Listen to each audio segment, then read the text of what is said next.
ഞാൻ BSc nursing നിർത്തിയിട്ട് BBA എടുത്തിട്ട് ആദ്യമായിട്ട് ക്ലാസ് 2 മാസമായി തുടങ്ങിയിട്ട് ഞാൻ ഇപ്പോഴാണ് ക്ലാസ്സിൽ ചെന്നപ്പോ ഞാൻ വല്ല ആമസോൺ കാട്ട് കയറി പോയി. ചെന്ന ടൈമിൽ ഒരൊറ്റ മലയാളികൾ പോലും ഫുള്ള് കർണാടകക്കാരും പുറത്തെ രാജ്യക്കാരും. ക്ലാസ് കഴിഞ്ഞ ഓരോ ബോബാട്ടിയും ചിക്കൻ റാപ്പും കഴിച്ചു. അതേതായാലും നടക്കട്ടെ. അത് കഴിഞ്ഞ ഓരോ ഡ്രസ് എടുക്കാൻ വന്നിട്ട് ഫസ്റ്റ് എടുത്ത നീ പാന്റ് ആണ്. അത് തീരാണ് പറ്റിയില്ല. അവസാനം എത്തുമ്പോ ഫിക്സ് ആക്കി. ഇതെടുക്കണ്ട, അത് അഡൽട്ട് കണ്ടന്റ്. അത് കഴിഞ്ഞ് നമ്മളങ്ങനെ ഒരു മന്തിയൊക്കെ വന്നിട്ട് ചെന്നോക്കുമ്പോ നമ്മൾ ചങ്ങായിമാർ മൊത്തം അവിടെ മന്തിയാവ് 1/2 മണിക്കൂർ കുടിക്കും. അതുവരെ ഇവിടെ ഇരിക്കാൻ പറയും. ഫുഡിന്റെ കാര്യമായിട്ട് വെയിറ്റ് ചെയ്യാതിരിക്കാൻ പറ്റൂലല്ലോ. ആ നേരം കൊണ്ട് അവിടുത്തെ ജീരക മുട്ടായി മൊത്തം എടുത്തു. എന്റെ ചങ്ങായിനോട് എന്റെ കണ്ണു പൂച്ച കണ്ണു പോലെ ഉണ്ട്. പെണ്ണുങ്ങൾക്ക് നല്ല ഇഷ്ടമാണ് പറഞ്ഞ മോട്ടറാക്കി. സിഗ്മ ബോയ്സിന്റെ ഇടയിൽ ഫോട്ടോ എടുക്കാൻ ചെന്നപ്പോ ആട്ടിവിട്ടതിന്റെ വിഷമത്തിലാണ് മൂപ്പത്തി.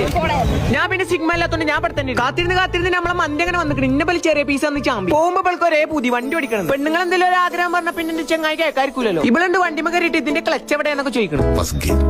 അപ്പൊ സെക്കൻഡ് തേർഡ് ഒക്കെ ആദ്യം ഫസ്റ്റ് ഉണ്ടാക്കുക, ബാക്കി പിന്നെ ഉണ്ടാക്കാം. വണ്ടി അങ്ങനെ ടേക്ക് ഓഫ് ചെയ്ത് പിന്നെ ഞാൻ നിരക്കും സ്വർഗൊപ്പം കണ്ടു. പടച്ചോ കാക്കട്ടെ.